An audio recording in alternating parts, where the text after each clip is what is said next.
الحمدللہ آج 29 نومبر 2020 کو سنڈے کے دن قرآن کلاس نمبر 56 میں ہم انشاءاللہ تعالی سورہ آل عمران کی آیت نمبر 153 سے آنورڈ سٹارٹ کریں گے۔ اعوذ باللہ من الشیطان الرجیم، بسم اللہ الرحمن الرحیم۔ یہ وہی غزوہ احد کی کمنٹری چل رہی ہے، اسی کانٹیکسٹ میں اگلی آیت بھی ہے۔ اذ تصعدون ولا تلوون على احد والرسول يدعوكم في اخراكم، جب تم دور بھاگے جا رہے تھے اور مڑ کر بھی نہیں دیکھتے تھے کسی کو بھی، اور رسول اللہ صلی اللہ علیہ وآلہ وسلم تمہیں بلا رہے تھے پیچھے سے، یعنی نبی صلی اللہ علیہ وآلہ وسلم چونکہ لیڈر تھے، اور لیڈر ظاہر ہے کانفیڈنس لوز کر جائے گا تو پیچھے ٹیم کا کیا بنے گا۔ آپ صلی اللہ علیہ وآلہ وسلم اس بھگ دڑ میں جو غزوہ احد کی فتح جو ہے وہ شکست میں جب بدل گئی، آپ کے قدم نہیں لڑکھڑائے، آپ پیٹھ پھیر کر نہیں بھاگے، بلکہ آپ اپنی جگہ پر رہے اور باقی لوگوں کو بھی کہتے تھے کہ میرے ساتھ آؤ۔ لیکن صرف 12 لوگ تھے، صحیح بخاری میں آتا ہے، جو نبی صلی اللہ علیہ وآلہ وسلم کے ساتھ تھے، یعنی 700 کے لشکر میں سے صرف 12 لوگ۔ اب ظاہر ہے کہ موت جب سامنے آتی ہے تو بڑے بڑے لوگوں کے ایمان کا امتحان شروع ہو جاتا ہے۔ آج بیٹھ کے بات کرنا بڑا آسان ہے، لیکن جب وہ صورتحال تھی اس وقت اپنی جان داؤ پہ لگانا اور عین میدان جنگ کے اندر اپنی لائف کا رسک لینا، یہ نصیب والوں کا حصہ ہے، اور جن کا ایمان بہت کامل درجے کا ہو وہی اسی امتحان کے اندر کامیاب ہوتے ہیں۔ اب یہ نہیں ہے کہ سب لوگ ہی بیچ میں ایک طرح کے ایمان والے تھے، ظاہر ہے کہ ایمان کے بھی درجے ہیں۔ ہم سے بہرحال بہت بہتر ہے جن کو رسول اللہ صلی اللہ علیہ وآلہ وسلم کی صحبت نصیب ہوئی۔ ہم جب کبھی ان کے ایمان میں آپس میں فرق کرتے ہیں تو ان کے اعتبار سے کرتے ہیں، اپنے اعتبار سے نہیں۔ لیکن وہیں پر اللہ تعالیٰ کے کامل الایمان لوگ بھی موجود تھے۔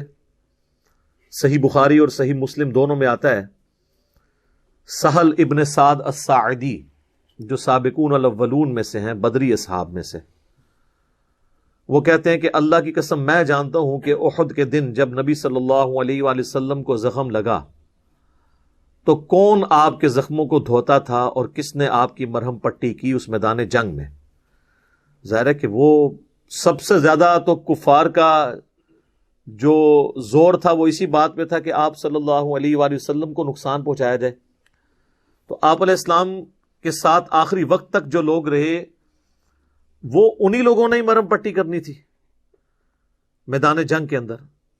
تو وہ کہتے ہیں کہ مولا علی رضی اللہ تعالیٰ عنہ ایک ڈھال میں پانی لے کر آئے، یہ بخاری مسلم کے الفاظ ہیں، اس کو الٹا کر کے برتن بنا لیا، اور سیدہ فاطمہ جو ہیں وہ اس پانی کو لے کے نبی علیہ السلام کا وہ زخم دھوتی تھی، جو بخاری مسلم میں ہے کہ آپ کے یہ 4 دانت شہید ہو گئے نیچے والے۔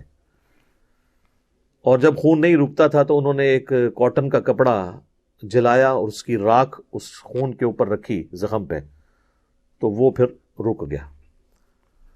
اس لیے میں کہتا ہوں کہ جو انسان کی اپنی اولاد جو ہوتی ہے اس کو جس لیول کا غم ہو سکتا ہے نا، کسی اور کو نہیں ہو سکتا۔ سیدنا علی بھی چونکہ نبی علیہ السلام کی اولاد کی جگہ تھے، آپ نے پرورش کی بھی تھی، سیدہ فاطمہ تو ویسی اولاد تھی، لہذا چند ایک اصحاب جو آخری وقت تک نبی علیہ السلام کے ساتھ رہے، ان میں ٹاپ آف دا لسٹ اہل البیت تھے۔ اہل البیت کے علاوہ بھی صحیح بخاری میں آتا ہے، انس بن نضر رضی اللہ تعالیٰ عنہ، جب یہ بھگدڑ مچی تو اب کئی اصحاب جو بڑے یعنی دلیر تھے، سعد ابن معاذ، یعنی کتنی یہودیوں کے خلاف انہوں نے جنگیں لڑی ہوئی تھی زمانہ جاہلیت میں، وہ بھی پیٹ پھیر کے بھاگ رہے تھے، تو انس ابن نضر ان کو روک رہے تھے، اور وہ اکیلے آگے جا کے کافروں کے لشکر میں گھس گئے، صحیح بخاری کے الفاظ ہیں، اور انہوں نے کہا کہ میں تو احد کے میدان میں سے جنت کی خوشبو پا رہا ہوں. اور کئی کافروں کو انہوں نے جہنم واصل کیا اور اینڈ پہ خود بھی شہید ہوئے. اور بخاری کے الفاظ ہیں کہ ان کے جسم پہ اتنے زخم لگے تھے کہ ان کی شناخت بھی نہیں ہو رہی تھی. اور صحابہ کہتے ہیں جب ہم نے زخم گنے تو 80 سے زیادہ زخم ان کے پورے جسم پہ لگے ہوئے تھے، جس میں چہرہ بھی بگڑ چکا تھا. یہ اکثر لوگ کہتے ہیں نا جی کہ فلانے دا موت وقت چہرہ بگڑ گیا. چہرہ بگڑنے سے کیا ہو جاتا ہے؟ جنگوں کے اندر صحابہ کے مسلے ہوئے ہیں، ناک کان آنکھیں تک نکالی گئی ہیں. وہ تو آخرت کی زندگی کا تعلق ہے.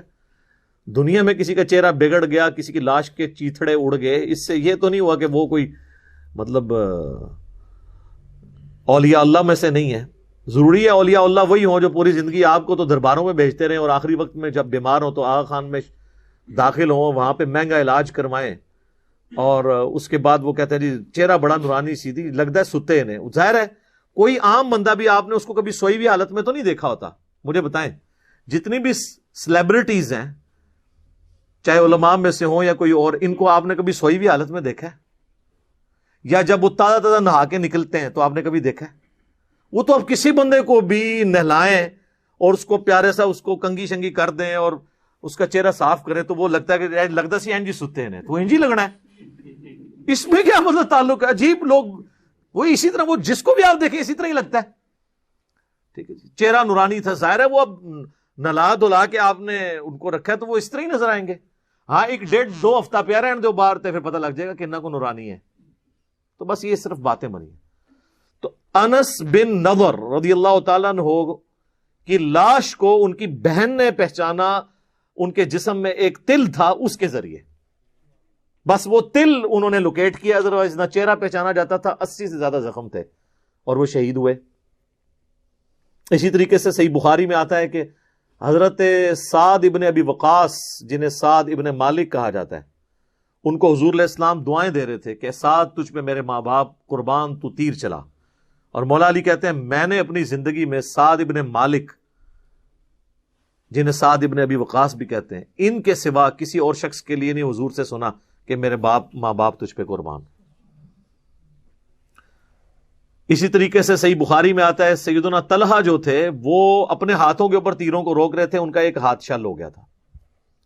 حضرت ابو طلحہ جو انس ابن مالک کے والد تھے، والد نہیں کہنا چاہیے باپ تھے، کیونکہ انس ابن مالک کی ماں نے انس ابن مالک کے باپ کے مرنے کے بعد ان سے شادی کر لی تھی، ام سلیم نے.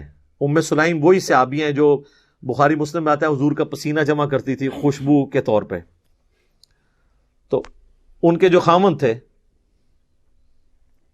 ابو طلحہ، وہ بھی حضور کے ساتھ آخری وقت تک ڈٹے رہے اور تیر چلاتے رہے اور نبی علیہ السلام کی انہوں نے حفاظت کی.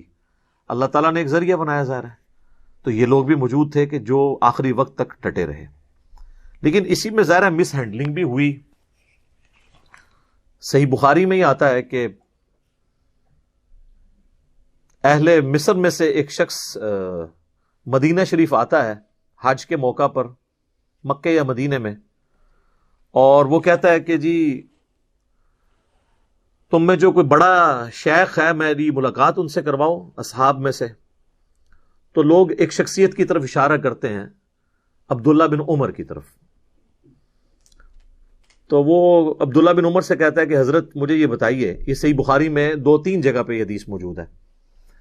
سورہ آل عمران کی تفسیر میں بھی لے کے آئے ہیں امام بخاری، غزوہ احد والے چیپٹر میں بھی لے کے آئے ہیں، حضرت عثمان غنی کے فضائل والے چیپٹر میں بھی لے کے آئے ہیں. اس پہ میرا الگ سے ایک کلپ بھی ہے سیدنا عثمان سے متعلق 3 جھوٹ. تو صحیح بخاری کے الفاظ ہیں کہ عبداللہ بن عمر سے وہ شخص کہتا ہے کہ حضرت یہ بتائیں کہ کیا غزوہ احد کے دن حضرت عثمان جو ہے وہ میدان جنگ چھوڑ کر بھاگ گئے تھے؟ عبداللہ بن عمر نے فرمایا ہاں ایسا ہی تھا. اس نے کہا کہ حضرت عثمان غزوہ بدر میں بھی موجود نہیں تھے؟ تو عبداللہ بن عمر نے فرمایا ہاں ایسا ہی تھا. اور پھر پوچھا کہ جن اصحاب نے درخت کے نیچے رسول اللہ کی بیعت کی جس میں سورہ فتح نازل ہوئی، اصحاب شجرہ جن کے بارے میں صحیح مسلم میں حدیث ہے کہ مجھے اللہ سے امید ہے جنہوں نے درخت کے نیچے میری بیعت کی جہنم کی آگ انہیں نہیں چھوئے گی. تو حضرت عثمان جو ہیں وہ اصحاب شجرہ میں بھی شامل نہیں تھے، وہاں پر بھی موجود نہیں تھے. تو نبی صلی اللہ علیہ وآلہ وسلم کی بیعت سے وہ محروم رہے. تو عبداللہ بن عمر نے فرمایا ہاں حضرت عثمان وہاں پہ بھی موجود نہیں تھے. بس یہ تین باتیں اس نے سنی تو اس نے نعرہ لگایا اللہ اکبر. چونکہ وہ اہل مصر میں سے تھا اور اہل مصر حضرت عثمان کی پالیسیز کی وجہ سے نالاں تو تھے ہی، اب ان کو علمی دلیل بھی مل گئی ناراض ہونے کی. تو وہ جب پیٹ پھیر کے وہاں سے جانے لگا تو عبداللہ بن عمر نے اس کو کہا کہ رک جا، پہلے میرے کو پھکی تو لے جا، تو میرا بھی جواب سن لے نا. وہ عربی کے الفاظ ایسے ہی، اس کا مطلب یہ پھکی لے جا اور یہ جا کے مصر والوں کو دے دینا میری طرف سے، ان تینوں باتوں کے جواب میں. پھر انہوں نے کہا کہ رہا مسئلہ اس بات کا جو تم نے پوچھا کہ احد کے دن حضرت عثمان بھاگ گئے تھے میدان جنگ سے، تو قرآن حکیم میں اللہ نے ان کی یہ غلطی معاف کر دی ہے. اور پھر انہوں نے سورہ آل عمران کی آیت نمبر جو 152 میں آیا نا وَلَقَدْ عَفَا عَنْكُمْ، بے شک اللہ تمہیں معاف کر چکا. ایک یہ آگے چل کے پھر ایک اور آیت آئے گی اسی کانٹیکسٹ کے اندر، وہ آیت بھی انہوں نے تلاوت کی اور انہوں نے کہا کہ چونکہ اللہ تعالیٰ نے اب معاف کر دیا ہے لہٰذا اب تمہیں اس معاملے میں کوئی ہرزہ سرائی کرنے کی ضرورت نہیں ہے. یہ آیت بھی میں آپ کو بتا دیتا ہوں. ہاں آیت نمبر ہے 155 وَلَقَدْ عَفَا اللَّهُ عَنْهُمْ، بے شک اللہ تعالی معاف کر چکا ہے انہیں. جتنے لوگ تھے، وہ صرف حضرت عثمان کو سنگل آؤٹ کرنا غلط ہے، اور لوگ بھی تھے. تو چونکہ یہ تو ہوگی معافی. پھر انہوں نے کہا تو نے بدر کے بارے میں پوچھا کہ بدر میں حضرت عثمان شامل نہیں تھے، تو اس کی وجہ یہ تھی کہ وہ نبی صلی اللہ علیہ وآلہ وسلم کی اجازت کی وجہ سے شامل نہیں ہوئے تھے، کیونکہ نبی صلی اللہ علیہ وآلہ وسلم کی جو بیٹی تھی سیدہ رقیہ سلام اللہ علیہا، وہ حضرت عثمان کے عقد میں تھیں اور وہ اس وقت سخت بیمار تھیں. تو نبی صلی اللہ علیہ وآلہ وسلم نے حضرت عثمان کو ان کی تیمارداری کے لیے حکم دیا کہ تم میدان جنگ میں نہ ہو، تم اپنی بیوی کی دیکھ بھال کرو، تیمارداری کرو. اور پھر بخاری کے الفاظ ہیں، عبداللہ بن عمر کہتے ہیں کہ نبی صلی اللہ علیہ وآلہ وسلم نے حضرت عثمان کو باوجود اس کے کہ وہ غزوہ بدر میں شامل نہیں تھے بدری اصحاب میں شمار کیا، حتیٰ کہ جب مال غنیمت بانٹنے کی باری آئی تو حضرت عثمان کو بھی مال غنیمت میں سے حصہ دیا، حالانکہ وہ جنگ میں نہیں تھے، تاکہ یہ چیز انشور ہو جائے کہ وہ بدری اصحاب میں سے. ظاہر ہے صحابہ بدر کی تو ایک فضیلت ہے. تو حتیٰ کہ صحیح بخاری میں آتا ہے کہ حضرت جبرائیل حضور کے پاس آئے، انہوں نے کہا یا رسول اللہ آپ کے اصحاب میں جو فضیلت ہے وہ کس اعتبار سے ہے؟ تو انہوں نے کہا کہ سب سے زیادہ فضیلت ہے اصحاب بدر کی، اس کے بعد اصحاب احد کی. تو جبرائیل کہنے لگے یا رسول اللہ ہم فرشتوں میں بھی سب سے افضل فرشتے وہ ہیں جو بدر میں آپ کے ساتھ شامل ہوئے ہیں، اور اس کے بعد وہ جو احد میں شامل ہوئے ہیں. صلاۃ بر محمد وآل محمد اللہم صلی علی محمد وعلی آل محمد، یعنی حضور کی نسبت ہے الحمدللہ. تو انہوں نے کہا کہ عبداللہ بن عمر نے اس کے جواب میں کہا کہ بھئی وہ تو بدری اصحاب میں شامل ہیں. رہا تیسرا مسئلہ ہے جو تم نے کہا کہ صلح حدیبیہ کے موقع پر اصحاب شجرہ میں وہ شامل نہیں تھے، تو واللہ اس دن عثمان سے زیادہ معزز شخص ہی کوئی نہیں تھا، کیونکہ حضور علیہ السلام نے انہیں اپنا سفیر بنا کے اہل مکہ کی طرف بھیجا تھا. اور جب عثمان رضی اللہ تعالیٰ عنہ کی قتل کی افواہ مشہور ہو گئی تو حضور نے جو موت پہ بیعت لی تھی عثمان کے لیے تو لی تھی، وہ سب سے زیادہ معزز تھا اس دن، اور حضرت عثمان وہاں پہ موجود نہیں تھے. تو حضور نے اپنا دایاں ہاتھ بلند کر کے کہا کہ یہ عثمان کا ہاتھ ہے، اور اپنے بائیں ہاتھ پہ مارتے ہوئے کہا کہ میں اس کی بیعت بھی لیتا ہوں. اچھا آپ دیکھیں حضور نے ساتھ ساتھ وہ ایشوز سارے کل کیے ہیں جس کی وجہ سے کوئی بعد میں تان کر سکتا تھا. اصحاب بدر میں شمار کیا تو مال غنیمت میں بھی حصہ دیا تاکہ وہم نکل جائے. یہاں پر بھی اصحاب شجرہ میں وہ شامل نہیں تھے، لیکن یہ چیز لوگ بھول گئے کہ اصحاب شجرہ کی جو بیعت موت پہ ہوئی تھی وہ حضرت عثمان کے قتل کے بدلے کے لیے ہوئی تھی. جس شخص کے قتل کے بدلے کے لیے بیعت لی جا رہی ہوتی ہے تو وہ تو سب سے زیادہ معزز ہوتا ہے، کیونکہ بیعت اس کی وجہ سے ہو رہی ہے. پھر بھی حضور نے کیا کہا کہ عثمان موجود نہیں ہے، یہ ہاتھ عثمان کا ہاتھ ہے، اور میں اس کی بیعت لیتا ہوں. تو حضور نے اپنے ہاتھ کو حضرت عثمان کا ہاتھ قرار دے کے ان کی بیعت لی. یہ تینوں فضائل حضرت عثمان کے بیان کر کے ان تینوں اعتراضات کے جواب میں حضرت عبداللہ بن عمر نے اس مصری شخص سے کہا کہ جانا اور اہل مصر کو یہ بھی ساتھ دے دینا، یعنی یہ پھکی ہوئی لہجہ جدا کوئی علمی آزما خراب ہوئے تو انہوں پھکی ہوئی دیں کہ اگر وہ حضرت عثمان کے اوپر کوئی تان کرے. بہرحال یہ یعنی ایک بڑا مشکل وقت تھا غزوہ احد کا. پھر بعد میں جب تھوڑے سے مسلمان سنبھلے تو صحیح بخاری میں آتا ہے کہ 80 کے قریب اصحاب تھے جو نبی علیہ السلام کے ساتھ پہاڑی پہ چڑھ گئے، اور کافروں نے پھر نیچے سے آواز لگائی کہ ہاں بھی تم میں محمد موجود ہیں. تو نبی علیہ السلام نے فرمایا کسی نے جواب نہیں دینا. ٹھیک ہے. پھر اس نے ابو سفیان نے دوسری آواز لگایا کہ تم میں ابن ابی قحافہ یعنی حضرت ابو بکر موجود ہیں. تو آپ نے فرمایا جواب نہیں دینا. تو پھر اس نے تیسری آواز لگائی تم میں ابن خطاب یعنی حضرت عمر موجود ہیں. تو آپ نے فرمایا جواب نہیں دینا. خیر اس کے بعد اس نے نازیبہ کلمات کچھ استعمال کیے رسول اللہ کے لیے. تو پھر حضرت عمر سے رہا نہیں گیا، تو حضرت اس نے کہہ دیا کہ تم سارے مر کھپ گئے ہو. تو حضرت عمر اپنی زبان پہ کنٹرول نہیں رکھ سکے. انہوں نے کہا کہ تمہارے جو مقتولین ہیں وہ جہنم میں اور ہمارے مقتولین جنت میں. اور پھر اس نے نعرہ لگایا، ابو سفیان نے، صحیح بخاری کے الفاظ ہیں، اس نے کہا کہ آج تو حبل آلہ ہوا ہے. تو حضور نے فرمایا اب اس کی بات کا جواب دو، چونکہ اس نے توحید کو چیلنج کیا ہے نا. تو تم کہو کہ اللہ اعلی ہے، اللہ اعلی. تو پھر اس نے کہا کہ آج جو ہے وہ عزا ہمارا پشت پناہ ہے، یعنی ان کا جو دیوی تھی. تو حضور نے فرمایا تم کہو کہ تمہارا کوئی مولا نہیں ہے اور اللہ ہمارا مولا ہے. یعنی توحید کے اوپر جب کلام ہوا تو نبی علیہ السلام نے کہا اس کا جواب دو. جب آپ کی اپنی ذات کے اوپر ہوا تو آپ نے اس سے صرف نظر کیا. بہرحال ایک یعنی اس اعتبار سے مسلمانوں کے لیے تو ایک تکلیف دہ چیز تھی حضور علیہ السلام کا زخم، اور پھر آپ کا شہادت کی افواہ مشہور ہو جانا جو ہم پچھلی دفعہ سن چکے. حتیٰ کہ پھر قرآن میں آیات نازل ہوئی کہ اگر نبی علیہ السلام فوت ہو جائیں یا جنگ میں شہید کر دیے جائیں تو تم اپنے دل سے الٹے قدم پھر جاؤ گے. تو یعنی نبی علیہ السلام نے تو دنیا سے ایک نہ ایک دن جانا ہے، لیکن اللہ کا دین، توحید اور آپ کے عقائد تو قیامت تک کے لیے باقی رہنے ہیں. تو کیونکہ ہر ذی روح کو موت کا ذائقہ تو چکھنا ہے. اسی دوران حضرت مصعب بن عمیر بھی شہید ہوئے، اور ان کے جسم پہ صحیح بخاری میں الفاظ ہیں ایک چادر تھی. سر ڈھانپتے تھے تو پاؤں ننگے ہو جاتے تھے. ایک چادر سر، وہی تہمت تھی جو اسی کو ان کی ایک کفن بنایا گیا. اور پاؤں ڈھانپتے تھے، سر ننگا ہوتا تھا. پھر حضور نے فرمایا کہ اس کا سر ڈھانپ دو چادر سے، اور پاؤں والی جگہ پہ ازخر ایک گھاس ہے جو مدینے میں پائی جاتی تھی، وہ ڈال کے تو ان کو دفنایا گیا.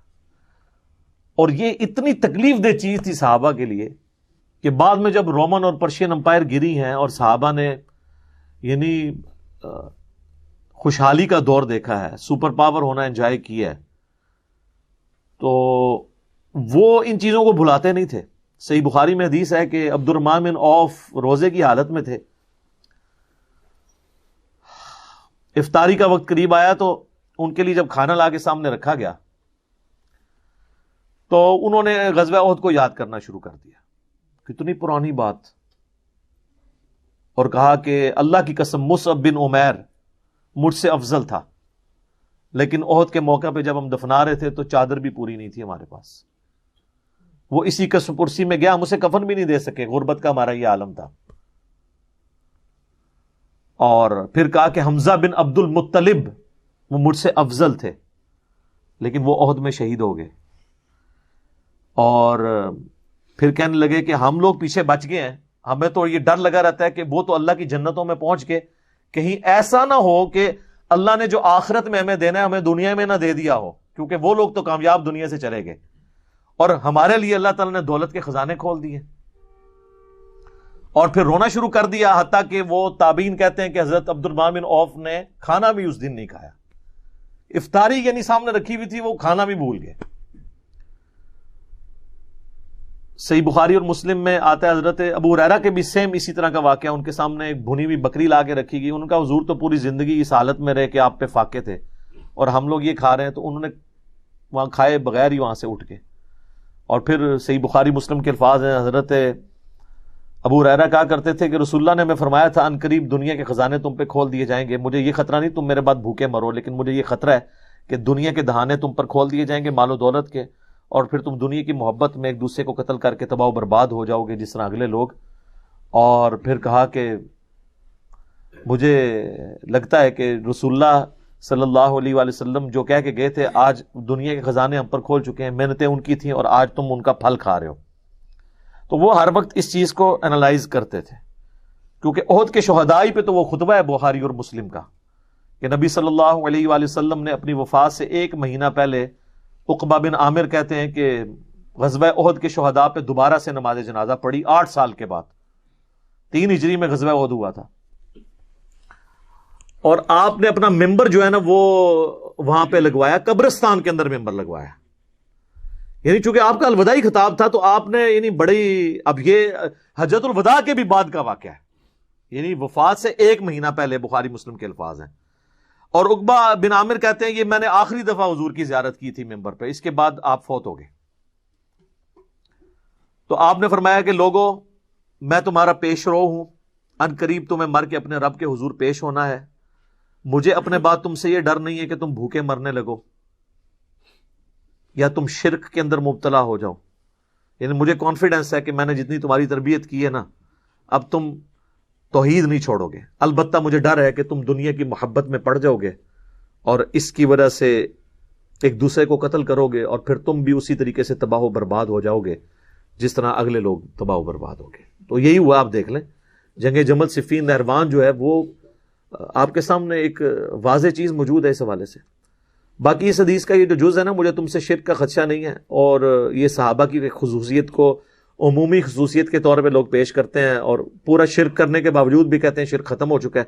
اس پہ کچھ عرصہ پہلے میری ڈیٹیل ویڈیو 1 گھنٹے کی آ چکی ہے، اس کا عنوان یہ ہے کہ مجھے تم سے شرک کا خدشہ نہیں، تو میں نے بتایا کہ یہ کس کانٹیکسٹ میں بات ہو رہی ہے، آج وہ ٹاپک نہیں ہے۔ بہرحال ایک جز اس کا بڑا اہم ہے کہ حضور نے احد کے قبرستان میں کیوں یہ خطبہ دیا تھا، اس کی کئی ایک وجوہات تھی۔ نمبر 1، احد کے قبرستان میں وہ لوگ دفن تھے جنہوں نے اسلام کا گولڈن پیریڈ نہیں دیکھا تھا، اسلام کی قربانیوں کا وقت دیکھا تھا، اور ان کی قربانیوں کی وجہ سے مستقبل میں مسلمانوں نے سپر پاور بننا تھا۔ تو حضور اپنے ان جانثار ساتھیوں کی قربانی کو نہیں بھولے۔ نمبر 2، احد کے میدان میں اگرچہ رسول اللہ موجود تھے، پھر بھی نبی علیہ السلام کی نافرمانی کرنے کے سبب اللہ نے فتح کو شکست میں بدل دیا تھا، دنیا کی محبت کی وجہ سے جو مال غنیمت سمیٹنا شروع ہو گئے۔ تو اس میں یہ بھی اشارہ تھا کہ دنیا کی سے آپ نے بے رغبتی اختیار کرنی ہے۔ اور نمبر 3، رسول اللہ صلی اللہ علیہ وآلہ وسلم اپنی وفات سے پہلے جو اللہ نے آپ کو غیبی خبر دی تھی کہ آپ کے بعد یہ ہوگا، آپ اپنی امت کو متنبع کرنا چاہتے تھے کہ میرا کام یہ ہے، میں اس لیول تک بھی تمہیں سمجھا کے چلا جاؤں کہ تم یہ کام نہ کرنا۔ امت نے تو خیر پھر بھی کیا، ظاہر ہے کہ امت میں تو یہ خرابیاں آنی تھی، ظاہر آخرت کا دن بھی اللہ نے رکھا ہوا ہے، لیکن حضور نے اپنا فرض ادا کیا، جس طرح نبی علیہ السلام نے فرمایا کہ بندے کے کفر اور اسلام کے درمیان فرق نماز ہے، تو آپ یہی کہہ سکتے تھے نا، اب یہ امت نے نماز پڑھنی ہے نا، امت کے حصے کی نمازیں تو حضور نے نہیں پڑھنی نا، وہ تو امت نے خود ہی پڑھنی ہے، تو آپ تو صرف متنبع کر سکتے ہیں، وعید سنا سکتے ہیں۔ آپ کا سٹیٹس بھی یہ ہے، انذار کرنے والے ہیں آپ۔ تو آپ صلی اللہ علیہ وآلہ وسلم نے غزوہ احد کے میدان کے اندر یہ خطبہ دیا، اور آپ نے فرمایا کہ میں تمہارا پیش رو ہوں، میں آگے آگے جا رہا ہوں، میں دیکھتا ہوں کہ تم میرے بعد پھر کیا کرتے ہو۔ بس پھر جو کچھ بعد میں ہوا اور آج تک امت کر رہی ہے وہ آپ کے سامنے ہے۔ بار دنیا کی محبت اس امت کا ایک فتنہ ہے۔ جامعہ ترمذی میں حدیث ہے، ہر امت کا کوئی نہ کوئی فتنہ ہے، میری امت کا فتنہ مال ہے۔ تو غزوہ احد کے ساتھ بڑی یادیں وابستہ تھی مسلمانوں کی۔ اچھا، لوگ بعد میں قادسیہ اور یرموک کو تو یاد کرتے ہیں اس اعتبار سے کہ ظاہر ہے کہ وہ ایک بڑی جنگیں تھی، رومن امپائر کے خلاف فیصلہ کن جنگ یرموک تھی 636 عیسوی کے اندر. آج چل رہی ہے 2020 عیسوی. اور اسی سال اینڈ میں نومبر دسمبر کے مہینے میں جنگ قادسیہ ہوئی تھی جو پرشین امپائر کے خلاف تھی. تو دونوں سپر پاورز ان جنگوں میں گر گئیں. لیکن مزے کی بات آپ دیکھیں، لوگ ان جنگوں کو تو یاد کرتے ہیں لیکن اس چیز کو کیوں بھلا دیتے ہیں کہ ان جنگوں تک پہنچنے کے لیے جو ایفرٹس تھی وہ تو بدر و احد کے اندر ہوئی ہوئی ہے نا. اگر بدر، احد، خندق اور صلح حدیبیہ اور فتح مکہ اور غزوہ حنین نہ ہوئے ہوتے تو مسلمانوں کی امپائر کبھی بھی عرب کی سرزمین سے باہر نہیں نکل سکتی تھی. انہی جنگوں کی وجہ سے مسلمانوں کی دھاک عرب کے لوگوں پہ بیٹھی اور وہ لوگ گروہ در گروہ دین میں داخل ہوئے اور پھر بعد میں انہوں نے وقت کی سپر پاورز کو الٹا. لہذا قادسیہ اور یرموک تو لوگوں کو نظر آتی ہیں لیکن اصل میں بنیادیں جو ہیں اس کی وہ بدر و احد ہیں. تو نبی علیہ السلام نے اسی وقت، یعنی آپ کو تو ظاہر پتا تھا کہ آپ کی امت نے کہاں تک اس دعوت کو لے کے جانا ہے، تو آپ ہر چیز کھول کھول کر بیان کر کے جا رہے تھے کہ بعد میں جب فزیکلی دنیا کی دولت تمہیں ملے گی تو کہیں تم اس فتنے میں مبتلا نہ ہو جانا. اور پھر کئی لوگ پھر مبتلا بھی ہو گئے. یہ ایک تلخ حقیقت ہے. آج آپ بیٹھ کے جو ہے وہ لاکھ کہہ سکتے ہیں تیرے ہوتے جنم لیا ہوتا. ٹھیک ہے جی، میں اس سے کہنا رفع دین پھر بھی نہیں سی تو کرنا، تو جنم بھی لے لینا اس زمانے سے.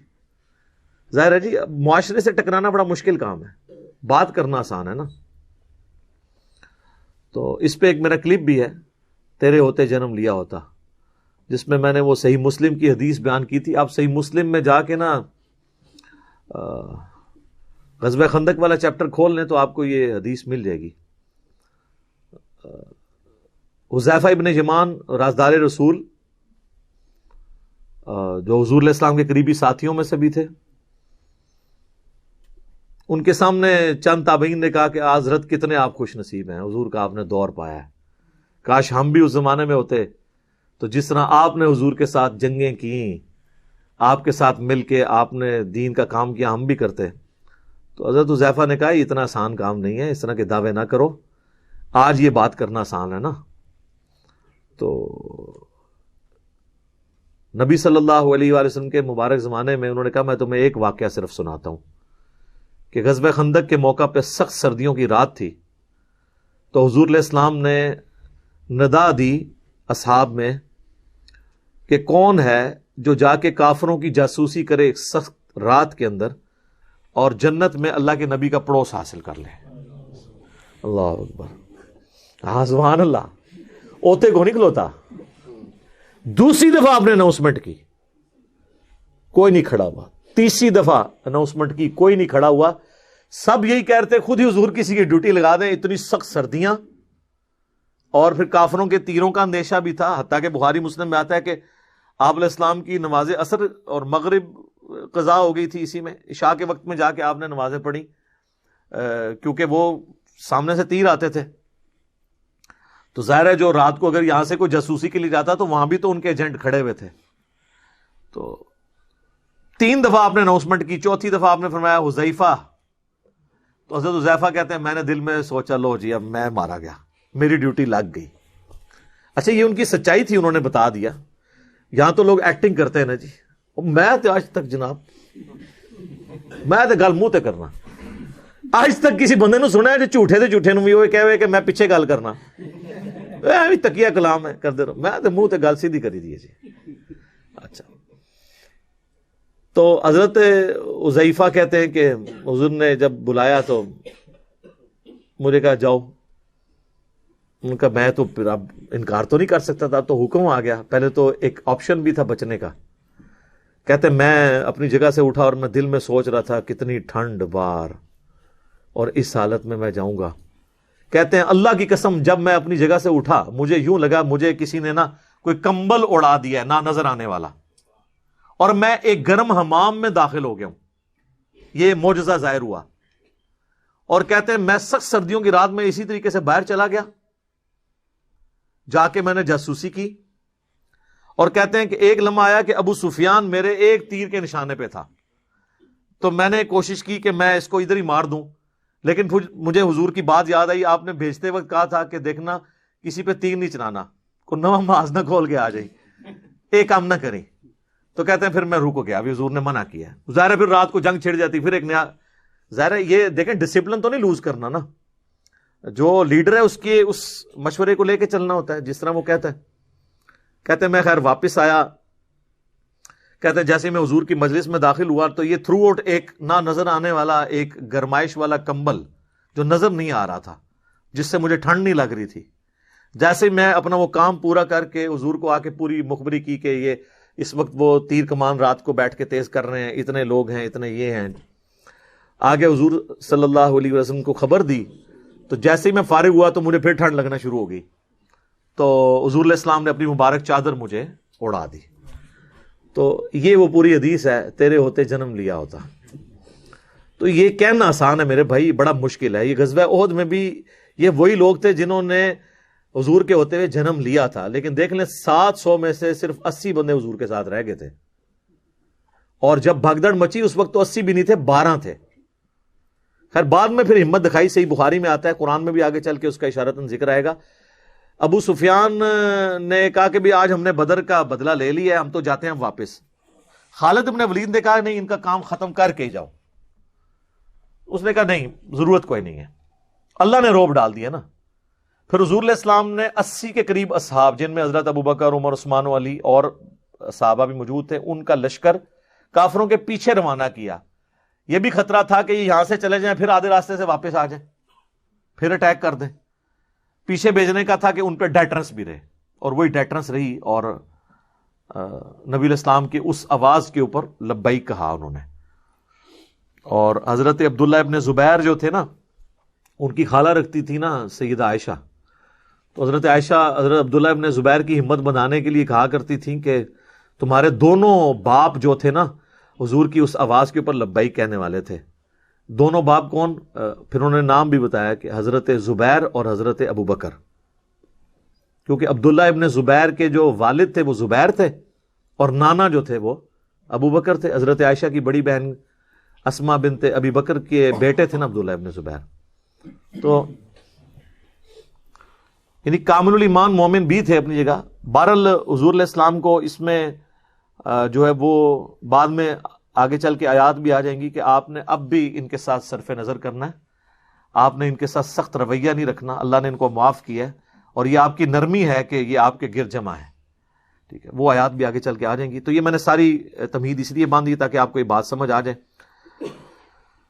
اذ تصعدون ولا تلوون على احد والرسول يدعوكم في اخراكم، جب تم دور بھاگے جا رہے تھے اور مڑ کر بھی کسی کی طرف نہیں دیکھتے تھے، جبکہ رسول اللہ تمہیں اپنی طرف بلا رہے تھے پیچھے سے. فاصابكم غما بغم لكي لا تحزنوا على ما فاتكم ولا ما اصابكم، پس اللہ نے تمہیں غم پر غم پہنچایا تاکہ تم غمگین نہ ہو اس بات پر جو تم سے جاتی رہی، اور نہ اس مصیبت پر جو تمہیں پہنچی.